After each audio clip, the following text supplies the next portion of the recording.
all my wonderful friends. How are you today? I'm gonna jump over to our chat box. Make sure you guys can hear me. Can everyone hear me okay? Yes, yes? Can you hear me? Can you see me? All right? Okay. It's Rosa says hello from the other side. I hope you're quoting an Adele song, right? I know that those are some lyrics to a very famous Adele song, Hello from the Other Side. So, hello from this side. Okay, real quick, Rosa had a question, and it's already off screen in our live chat. So, Rosa, if I didn't get the question correct, go ahead and post it again. If you are watching this video for the first time or you are watching it later after it has posted, you will notice that I look over to my left, your right, because during our videos it's live and we have our live stream going and all our comments and all our amazing students and friends that are a part of our video as well. So when you see me looking over to my left, that's what I'm doing. And with that, the question once more is already gone. But Rose, I believe your question was, what's the difference between I shopped or I went shopping? There's no difference. There is no difference. Both of those are talking about a past action or something you did or have done in the past. So both I went shopping or I shopped, the same meaning. And once more, that just means in the past, it's already happened and you shopped. You went shopping, all right? And we know to shop is to go and look for something. It could be food, it could be clothes, it could be a new car, a new phone. To go shopping or to shop means to go look for something and then possibly, potentially, maybe actually buy it.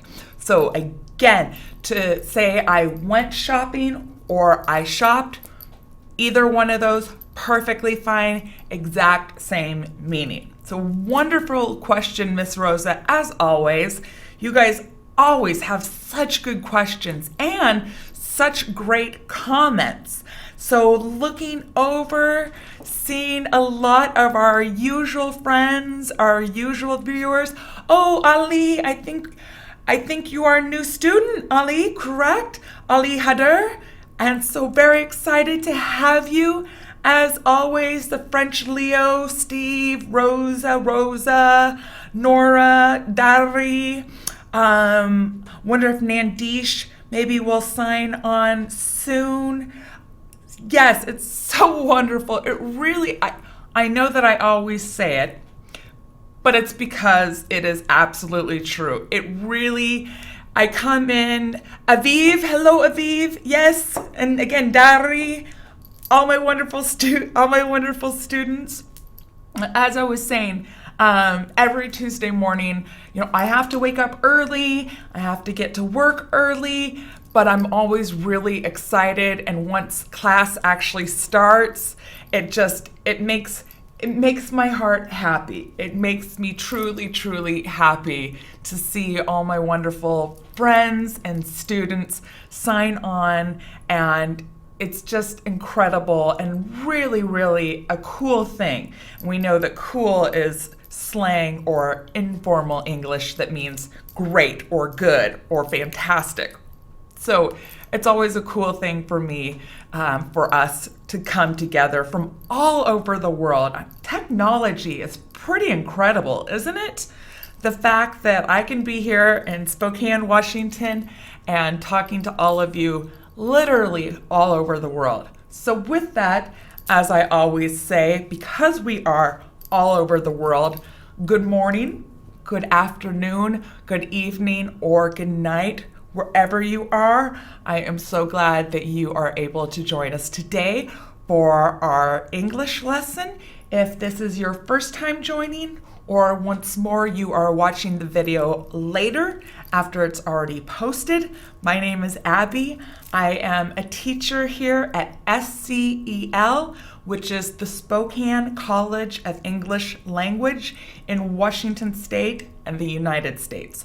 Washington State, our biggest city, our most famous city is Seattle. So if you've ever heard of Seattle, Washington, that's the same state as Spokane. It's on the west side of Washington State. Spokane, we're on the east side. So I am a teacher here at SCEL, once more, Abby, and this is pre-intermediate English. So with that, in intermediate English, by this point, you guys have got a lot of just the basics, a lot of the good structure and basics and understanding of English. Parts of speech, what they all mean, how they all work together. We know with our simple sentences, we have to at least have a subject and a verb, and it has to be a complete or total thought. So we have those base building blocks, and now we get to start building on them. So there's a lot of grammar in pre-intermediate English, as well as a lot of vocabulary. Once more, now that you have a good base understanding of English and basic vocabulary words, now we can start adding on to that. And if you haven't heard me say it before, as I always say, building our vocabulary is like building a house. Once you have your house, once you have a good base understanding and basic vocabulary, so words that you understand and can read or can use, then we start building. We start building, and your house gets bigger and bigger. And it's great because the more you can say, the more you can communicate with people. And really, that's the main point of learning a language, isn't it? So that you can communicate with other people, whether you are a businessman or a businesswoman, and it's helpful for you to learn English so you can use it in your job or your profession, or if you're just learning English because English is a very popular worldwide language, and wherever you travel, it might possibly enable you to be able to communicate with other people. And so that's why at this level, it's really important. And we spend a lot of time with vocabulary because, again, we're building that vocabulary, because the more you know, the more you can say, and the better you can communicate. And once more, that's really the purpose of learning a language, right? So give me a second and let me check over. Okay, oh, Vivek, yes, hello, Vivek. Good to see you, JB, Fatis, excellent. Hadi, looks like we have opinion. See that's your screen name, so welcome. Again, oh, there we go. So I always want to say, because we only have an hour together, that I have the lesson plan, and we have certain things that we need to make sure we go through, and we need to make sure that we can finish the lesson in the hour that we have together. So with that, and in addition, because the feed goes so quickly and there's so many great questions and there's so many great comments, if I'm not able to answer your question during class, my apologies. In addition, my apologies as well if or when I mispronounce a student's name. With that, if I'm not able to get to your question or one of your comments, please, it's not because I don't want to. It's just because I don't have time or I don't see it as the stream feed is going so quickly. But what you can do, what I would love for you to do instead, is once this video has posted, just scroll down to the bottom and you can leave a comment there. In the comments, you can ask a question, and I will certainly do my best once the video has posted to go back and answer those questions for you. And while you're there, if you do enjoy today's video, if you do enjoy our Smrt Live classes, make sure to give us a thumbs up. It just lets us as teachers know that we're doing a good job and that we're working hard and doing well for our students. So with that, we have our introductions, and let's go ahead and start with today's lesson. And as promised, we are going to be talking about modal verbs. Let's jump over there. Okay. So modal verbs. And our first sentence that we're looking at that's showing or demonstrating our modal verbs, can you use chopsticks? I can't, or I cannot. And I actually can use chopsticks because I practiced. I practiced a lot, and I was really lucky that I went and studied for a summer in China. And so I realized it was going to be very important that I learned how to use chopsticks. And it is absolutely an art. Or for me, it's an art form. So I actually am very proud that I can use chopsticks. But with this picture, can you use chopsticks? I can't, or I cannot, right? We're talking about modal verbs. Now, what is a modal verb? Let's make sure we have a good base understanding. What is a modal verb? A modal verb, and I'll give you a moment if you want to write it in your notes, or of course you can go back later and rewatch this video.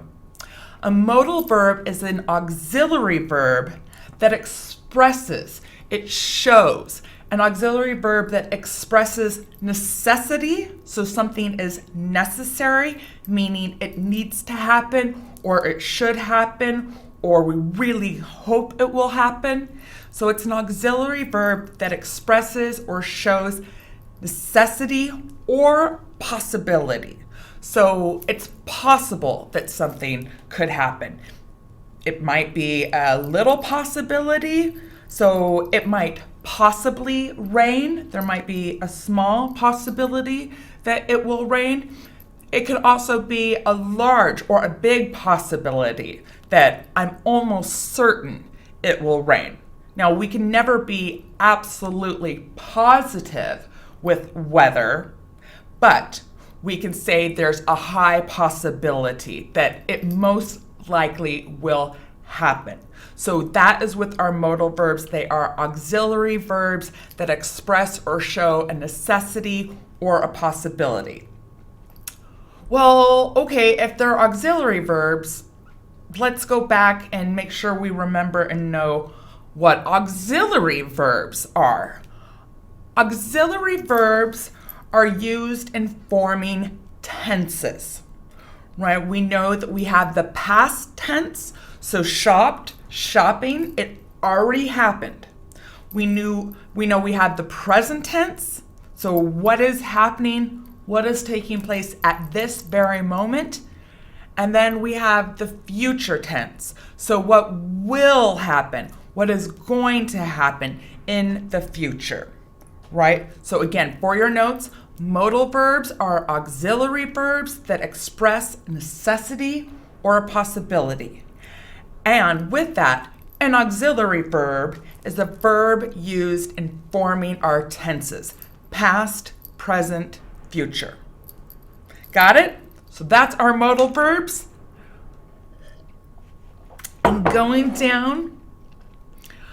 So if you'll remember in our past lessons, and it's really nice that all these videos, once they're finished, they immediately get posted. And so you can go back and watch all these videos where if you're new to the class, or perhaps I'm talking about something that you're not really sure of, you can go back and watch the previous videos, so the past videos, which is really nice. And this is actually video number 50, so you certainly have a lot of videos and 50 hours worth of learning, if you would like.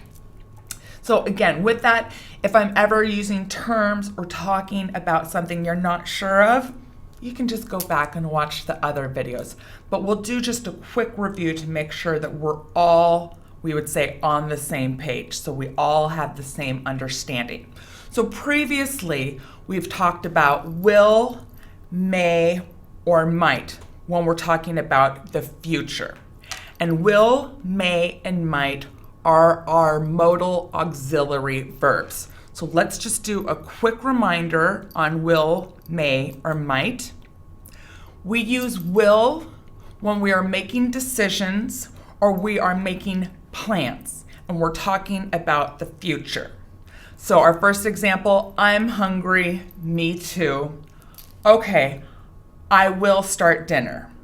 I will start making dinner. Second example, I think I'll go to bed early. I think I will go to bed early. So I'm saying, for a fact, this is what I am going to do. I will go to bed early. I'm talking about the future. And we either use that when we are making a decision or we're making a choice at that moment, or if we are offering or promising to do something. We can also use it for request. So first, when we offer to do something for someone, we say will. I will. So next week, as always, every Tuesday morning my time, we have class. So I will have class next Tuesday. Hopefully, I will see all of my lovely students for class, right? Next week, I will teach more vocabulary and more grammar. So I'm saying that this is my plan. This is, in fact, what will take place, right? So I'll carry those for you. In our first picture, I will carry those for you. Second, come over to our place tonight. We'll make dinner. We know that will is shortened for we will. And then promises. When we promise to do something, we are saying absolutely, of course, definitely, I will do that. When we promise to do something, we say that we will definitely do something, for sure. So do you want to study with me tonight? Sure, I will call you later. I'm saying what my intentions are, what I am planning to do, what I am going to do in the future. Call. I will call you later. I'll call you later. So quick review with our will. Let's jump over to may or might. Will is a word of affirmation. It's affirming, which really is just a fancy way of saying positive. Yes, guaranteed, definitely, will. May or might, and we can use these interchangeably. May or might, we use those when we're saying that it's possible something will happen in the future. So like I said, with weather. Now, because science is amazing, science can predict and make a very accurate, so make a very good prediction of what the weather will be. But we can't always promise what the weather will be. We don't always know for sure what the weather will be. Usually we do, but truly we don't know the future when it comes to the weather or nature. So with that, we'd say it might rain or it may rain. Now, once more, there could be a high possibility that it might rain. There might be a small possibility that it may rain. So possibility, may or might, we're not judging, we're not saying how likely or how unlikely, just saying it's possible. Or in the same way for the negation, we could say it's not likely. It's not likely that it will rain. It might not rain. It may not rain. So there's our quick review for our will, may, may or might. It's important we know that as we continue on, with our modal verbs. So want to look over, make sure, okay, okay, so let's look over. Vinci says, will is more auxiliary rather than a true verb. Will is a modal auxiliary verb. Will's a modal auxiliary verb, but also a modal verb. So with that, let's keep going and let me see, and the comment's already gone. Let me see if that helps answer your question with will. So will, may, might, these are our modal auxiliary verbs. But English has other modal verbs. Looking at our list, can, could, may, might, shall. Shall's a little bit more formal, but certainly perfectly fine, perfectly okay to use. It's a little more formal. Shall, should, will, would, or must. So with that, our modal verbs add special meaning to an infinitive verb. What does that mean? Let's look at our examples. It will rain, all right?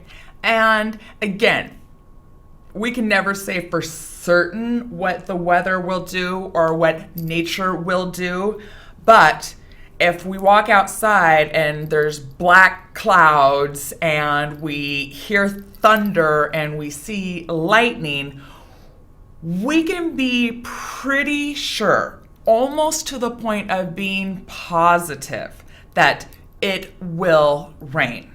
Of course, with that, I'm talking about the future. What is going to happen, what is going to take place. Second example, I may go to the party tonight. Again, we know that may and might, we're expressing a possibility. Perhaps it will happen, perhaps it won't happen. It's not specifying, so it's not being specific how likely or how possible something is. It's just saying that it could happen, it might happen, it may happen. It's a possibility. So I may go to the party tonight, I might go to the party tonight. Maybe there's a little chance of me going, maybe I'm almost positive that I will be going.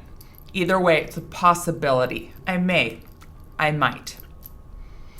Now with that, we do not add an S to modal verbs for he, she, it. So for some of our pronouns, we don't add an S. We know that when we see S's, it's either plural, or if we have an apostrophe S, it's either showing ownership. So Abby's class, okay, Abby, A-B-B-Y, apostrophe S gives ownership. So I'm Abby, I'm the teacher, this is my class, you are my wonderful students. So I could say Abby's students are the best. That apostrophe S shows ownership, okay? It's my class, it's my students. Or we know that an apostrophe S can also be an abbreviation, so shortening Abby is. So Abby is a lover of coffee. Abby's, apostrophe S, a lover of coffee. So once more, when we see S, it's either for plural, it's showing ownership, or we've shortened it from is. Abby is, right? But with that, we don't add an S to our modal verbs for he, she, or it. Examples, he can play the guitar well. And if you've watched before, I did a little segment, so I did a little thing on common mistakes that English speakers and writers make. Well is one of them. So well and good. It's very, very common, and people don't even notice it, or people don't even care, but it's common and it's incorrect. When we're talking about a verb, when we're talking about an action, we use well. When we're describing something, we say good. So, class was good today. My students work so well together. So that in English, it's very common, and once more, no one really notices, no one really cares. It's accepted, but even though it's accepted, it is incorrect. Someone says, "How are you?" Most people say, "I'm good." But it's not, shouldn't be good, it should be well, because you're describing I am. Well goes with our verbs. So there's a little extra note for you guys because you're so incredibly smart. So even though native English speakers and English writers make that mistake between good and well, you guys won't. He can play the guitar well. Play, I'm talking about a verb, an action, what he does. He can play the guitar well. Okay, notice he, not he's, not he is. In the same way, she might make dinner for us. So it's a possibility. It could happen. But once more, with my modal verbs, I don't add an S. It's simply she might make dinner for us. In the same way we know she may make dinner for us. Now continuing on, there is no do, did, or does in our questions. With this, we're using the modal verb before the subject. If you're a little confused, let's look at our examples. Once more, no do, did, or does. We use our modal verb before the subject. So our example, what time will class start? Now, you can certainly, and once more, English speakers say it all the time, and people would understand what time does class start. But when we're using our modal verbs, it would be what time will class start? And once more, will is a word of affirmation. We're affirming that something will definitely take place. Our second example, can Jane speak French? Right? Here's our modal verb before the subject. And our last one, could I sit here? Now, remember the word could. Make a note of that because later on in the lesson, I'm going to give you something else, tell you about something else that's a common mistake that English speakers and writers make concerning the word could. So we're going to see it a couple more times, and then once more, I'll give you a little extra note on could. But our last example, could I sit here?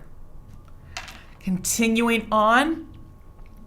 Now, what's nice with this is that to make it negative, so if we're speaking in the negation, you can just add not after the modal verb.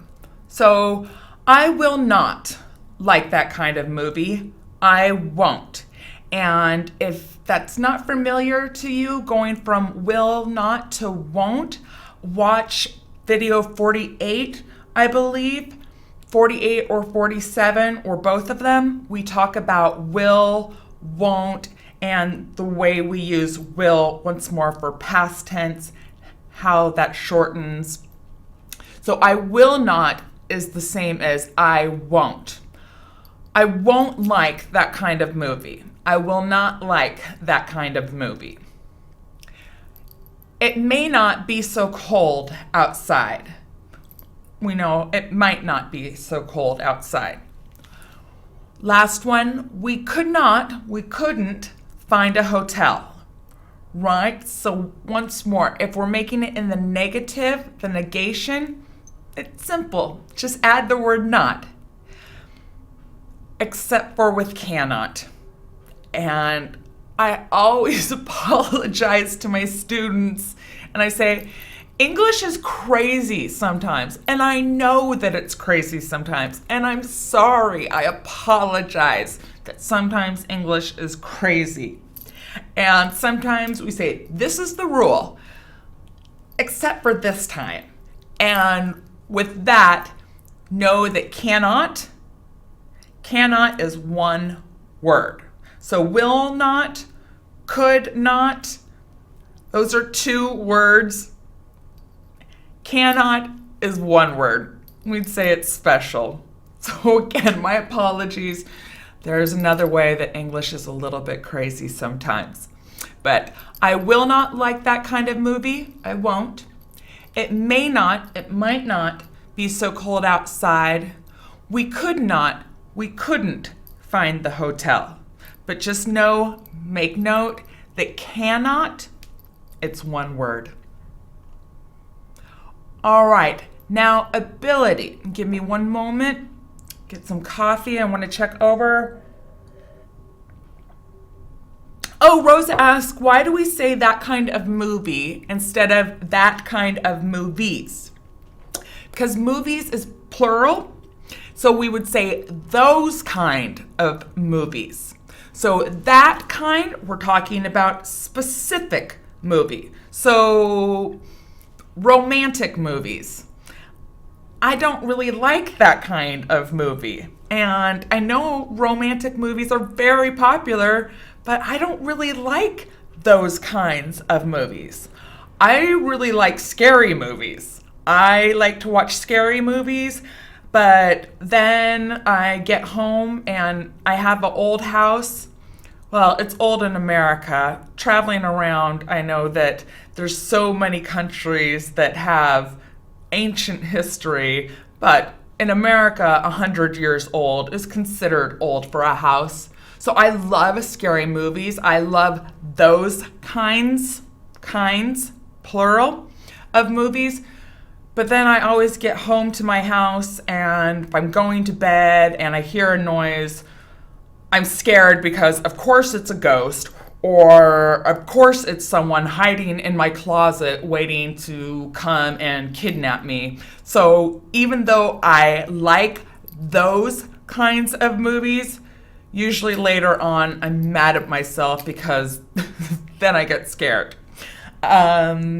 Looking over, and then our second Rosa, we have two beautiful roses. What's the difference between probably and likely? Those we can absolutely almost always use interchangeably. And we know we call two words that we can use interchangeably, so we could use one or the other and have the same meaning. Great question. Probably and likely, synonyms, same meaning. It will probably rain. It will likely rain. Okay? Both ways I'm saying I'm not positive. It's not for certain, but it's a possibility. Once more, it could be a large possibility. It could be a small possibility. I'm not specifying. I'm not being specific. I'm just saying it could happen. It probably or likely, saying it most likely will happen, but I can't be certain. Great question, Rosa. Wonderful question, as always. Oh, and then our other Rosa says, I haven't seen scary movies for years, or I haven't seen a scary movie for years. The last scary movie I watched was The Ring Part 2. Oh, and someone else said The Conjuring. Let's see, that's JB87. JB, I watched The Conjuring and I could hardly sleep that night.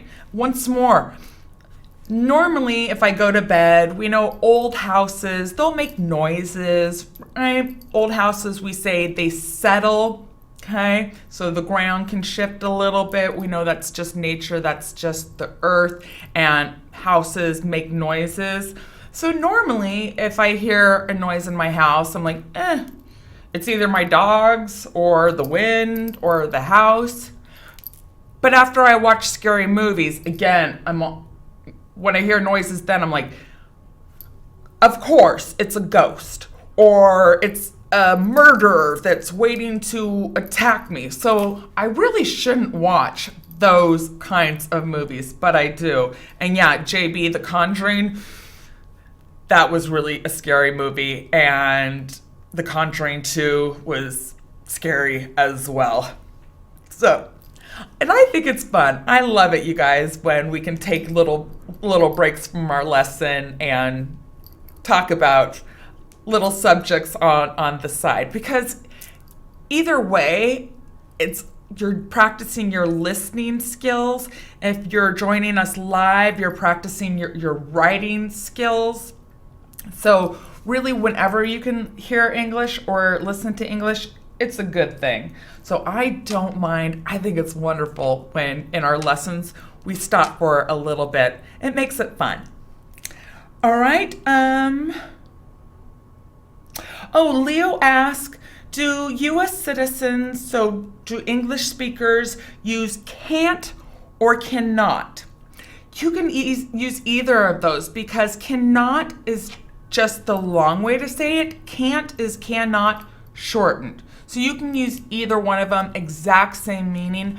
I would say that usually English speakers, we like to shorten words. As I've said before, in America, we're always moving, we're always quick. We are, in America, a society that moves very quickly, which I don't think is always a good thing. I've really enjoyed traveling, especially in Europe, where for meals, for dinner, we sit and we just enjoy the food, enjoy each other's company and our friends. But in America, it's quick. We're always in a hurry. So with that, we shorten words from cannot to can't. So Leo, I would say most English speakers would say can't. Here's something extra to note, however. In writing, especially in formal writing, so academic writing, if you're writing for school, college, or university, you don't use contractions in your writing. So that speaking, it's perfectly fine to say can't, to shorten cannot to can't. However, in writing, if you're doing formal writing, such as for school, then you do not use contractions. You would actually need to write out, or you should write out, it's proper in writing or formal writing to completely write out cannot and not just can't. Now, certainly in emails or letters or text messages, in formal writing, it's perfectly fine to say can't or to write can't. But in our academic writing, we always want to spell the full word out. Wonderful question, Leo. Can, can't, it's the same. Okay. So going on, and once more, I know there are questions that I'm not able to get to. So please, after the video is posted, if you have questions that I'm not able to get to, my apologies. Post them at the bottom of the video, and I'll go back and try to answer your questions for you. Right now, we need to keep moving on with our modal verbs. So, ability, able. Ability. Use can. So we use can to say that we know how to do something. Use can to say that you know how to do something, or that something is possible. So looking at our first example, our teacher can speak English really well or very well.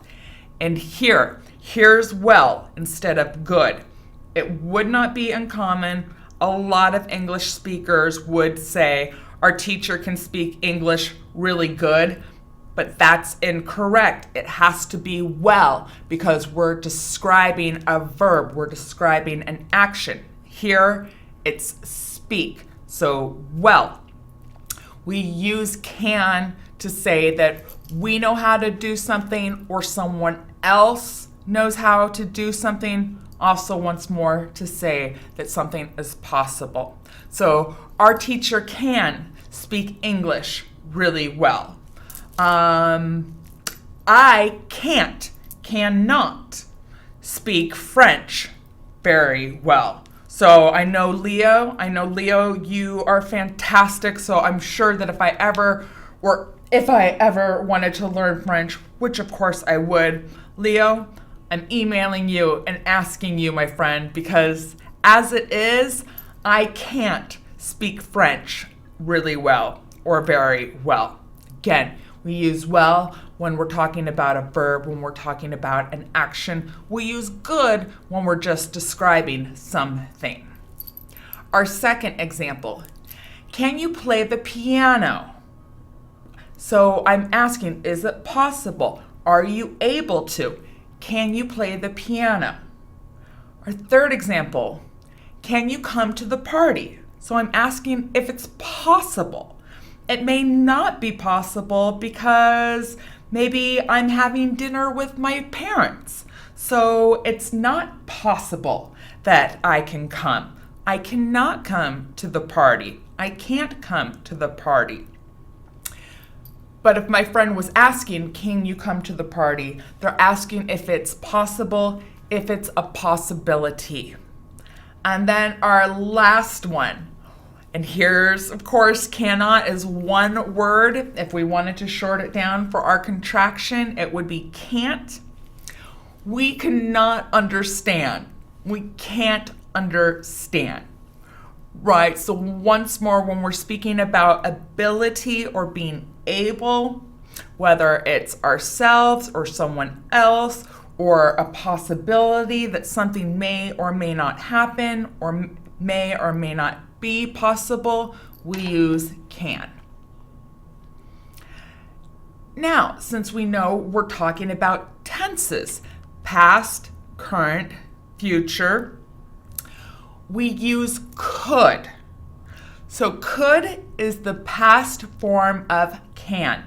If you're taking notes, make sure you have this in your notes. Could is the past form of can. Our examples. I could not use the computer very well when I started university. There's well, not good, because we're talking about an action. I could not use a computer very well when I started university. Second example, asking a question. Could you understand the English in the movie very well? Maybe you're watching a scary movie. Maybe you're watching a romantic movie. But could you understand the English in the movie very well? So that means you've already watched the movie. You've already seen the movie. It's in the past. And I'm asking you about the past. Could you understand English in the movie very well? And I always have students ask me different tricks or some good ways to learn English. And a really good way to learn English, and it's kind of a fun way as well, watch movies. Watch movies, but don't just watch them.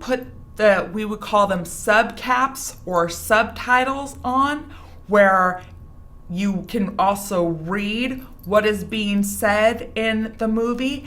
And that's a great way to learn English or to learn another language, because you're not only hearing the movie, okay? You're not only hearing what's happening or what people are saying, but you could also read it. And that's a really great way to not only work and learn your pronunciation, but a great way to pick up new vocabulary as well.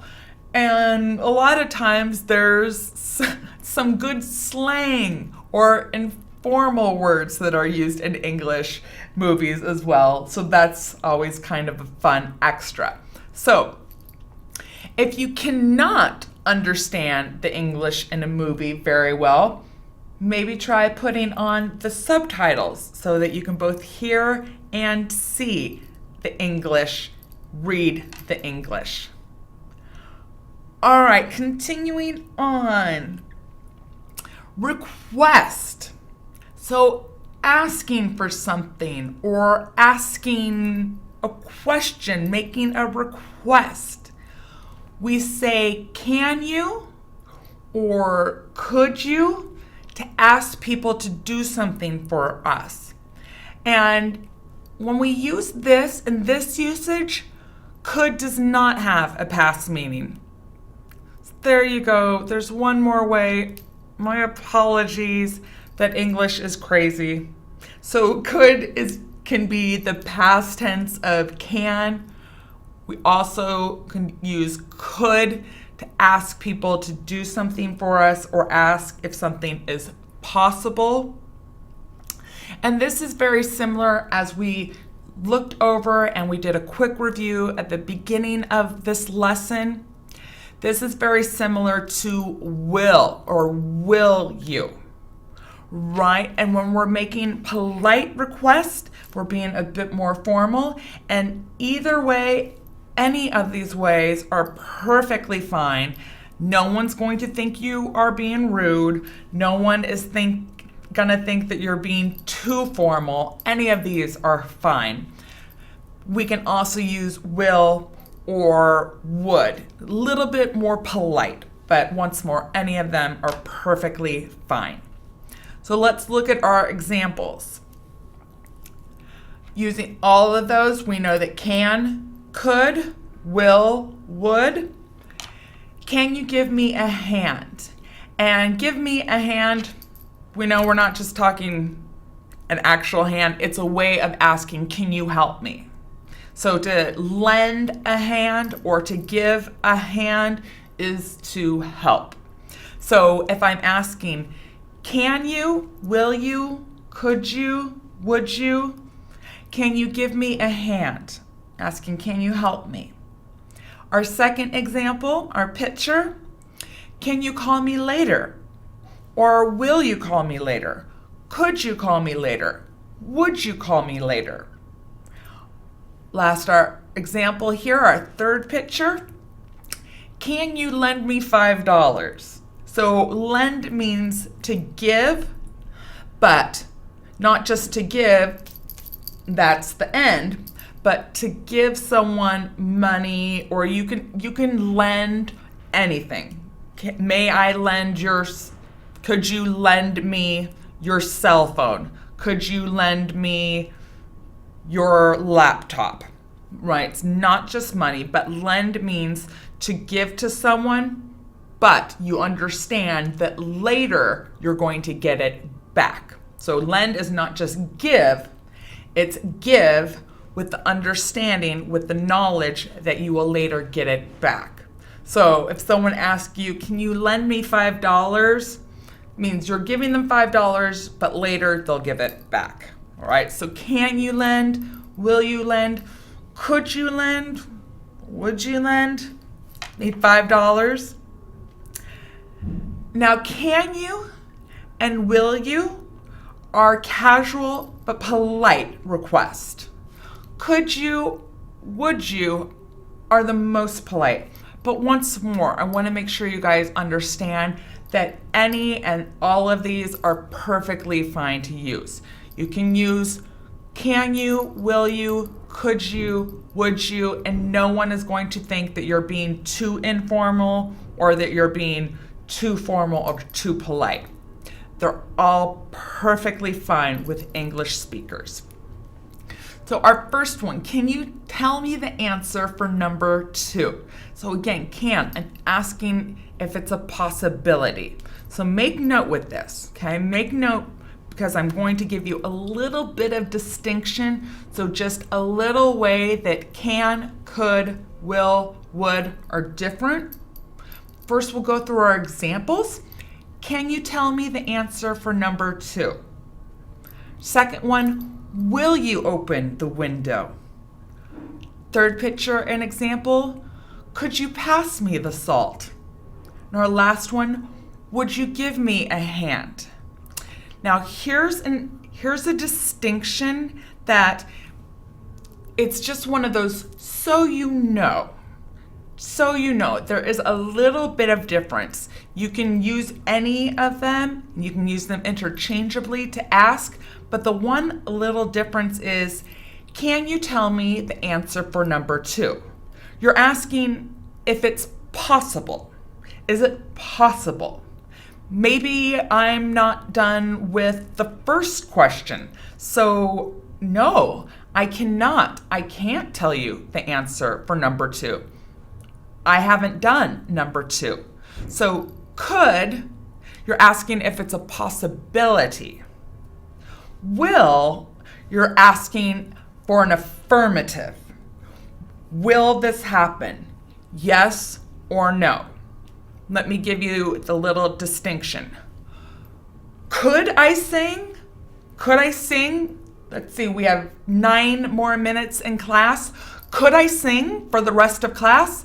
Yeah, I could turn on some music and I could sing for you the rest of class. That's a possibility. If I wanted to, I could do that. It's a possibility.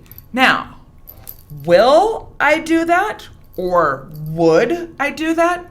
No, of course not. Of course I would not do that. Of course I will not do that, because you're not here, you're not watching the video to hear me sing. You're here to learn English. So even though I could, it's a possibility, I could do that, I won't do that. So another example, in high school, one of my English teachers, when people would ask, could I use the restroom? She would say, I don't know. Could you? She's asking, is it possible? Well, yes, of course it's possible. She wanted us to use the perfect English, saying, may I? Because that's either a yes or a no. Yes, you may. No, you may not. So not, of course, is the negation. So let me know if that's clear. Just the little bit of difference between could or would or can or will. Could, would is just asking if it's a possibility. So could you come to dinner tomorrow night? Asking if it's possible. And maybe I already have plans. I'm already doing something tomorrow night. So it's not even possible that I could come to dinner. Now, if I don't have plans and my friend knows that I don't have any plans and knows that it's a possibility, I could come to dinner, then they would ask, will you come to dinner tomorrow night? Or would you come to dinner tomorrow night? And that's an affirmative. It's an absolute question that is either yes or no. So there's just a little bit of difference between can, will, could, would, but know that for English speaking, most people don't make a distinction, so they don't recognize or look at the difference. But because you guys are learning English perfectly, there's just a little something extra for you to know. All right, finishing up, request. So when we're asking something, when we're requesting something, or permission.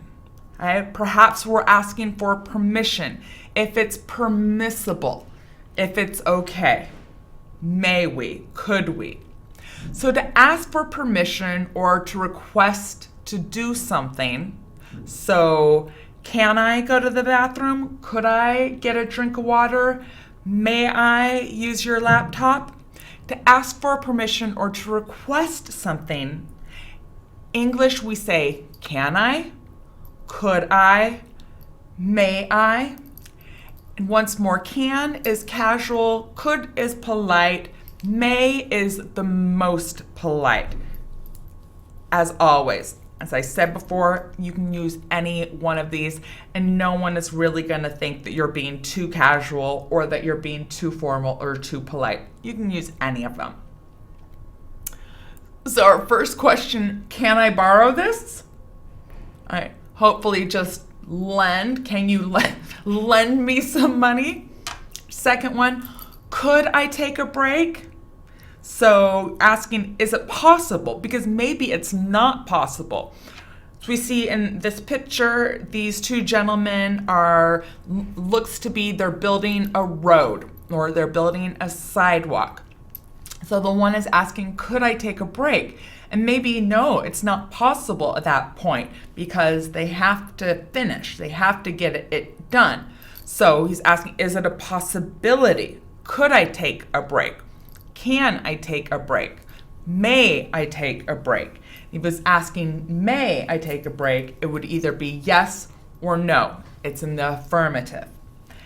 Last one, with may I sit here? So yes or no. We're asking in the affirmative. If I said, can I sit here? Someone could say, I don't know.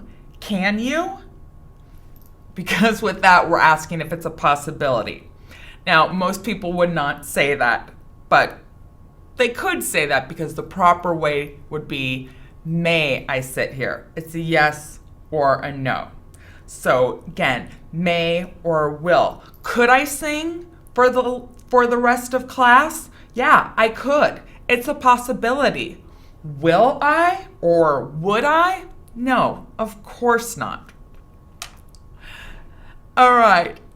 And once more, if we are being asked those questions, then to answer them, we can either say yes or no, or it's nice to restate the question or restate what the request is.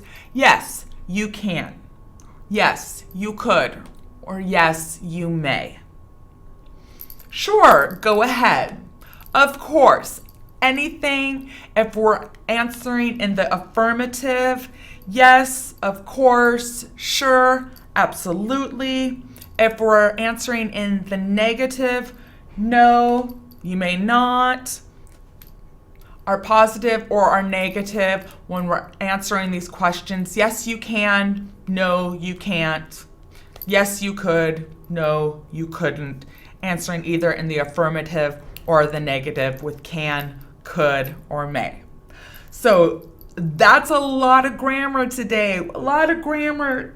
And as I said, we have a lot of grammar in pre-intermediate English, but it's a lot of really good grammar, and it's a lot of really important grammar that you need to understand so that we can keep building on our English acquisition. And acquisition is just a fancy word for acquire. To acquire is to get. So knowledge acquisition, getting knowledge.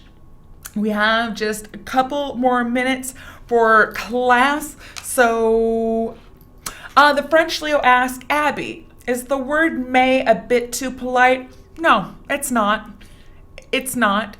When I'm at someone's house, maybe for the first time, and I say, may I wear my shoes, or may I get a drink of water? May I use your restroom or your bathroom? That's not too polite. No, absolutely. Again, some people might say, yes, it's polite, and it is polite, but it's not too polite. It's not too polite, and can I use your bathroom? That's not too informal at all. Any of those can be used interchangeably. But if you wanted to make sure, you absolutely wanted to make sure that you are being polite, that you are being formal, absolutely, then you would use may.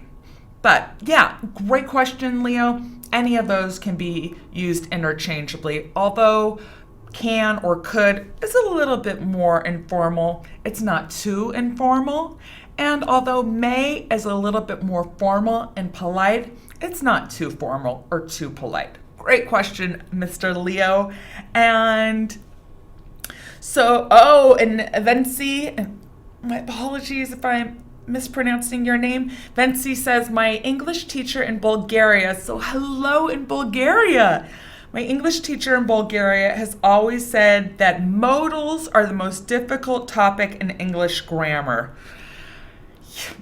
Grammar can get difficult. Absolutely it can, because it's a lot of memorization. You have to memorize it. A great way to do that, of course, is to practice, especially in our writing and in our speaking.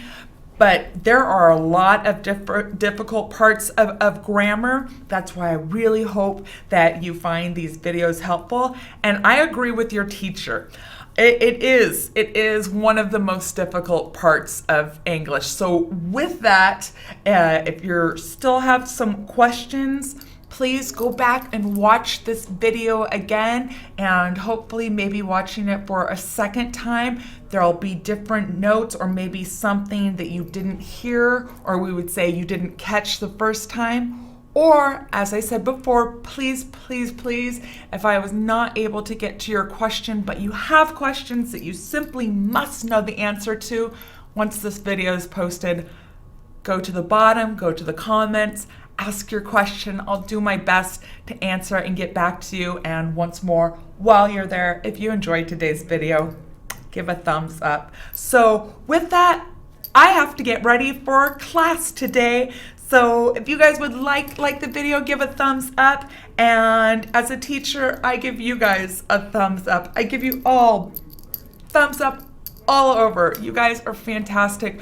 I truly enjoy being here with you. I love seeing you guys sign on and seeing all my wonderful friends and students come to class. So thank you so much as always. And once more, wherever you are at in the world, good morning, good afternoon, good evening, or good night. And I will see you next week for more pre-intermediate English. Be well, everyone. Hi everyone, thanks for watching the video. If you enjoyed it, please subscribe to our channel. Also, if you want the full experience of being a student in a Smrt Live class with things like homework and teacher feedback, follow the link and become a premium subscriber. Also, if you want to see more videos from this class, check out our playlist.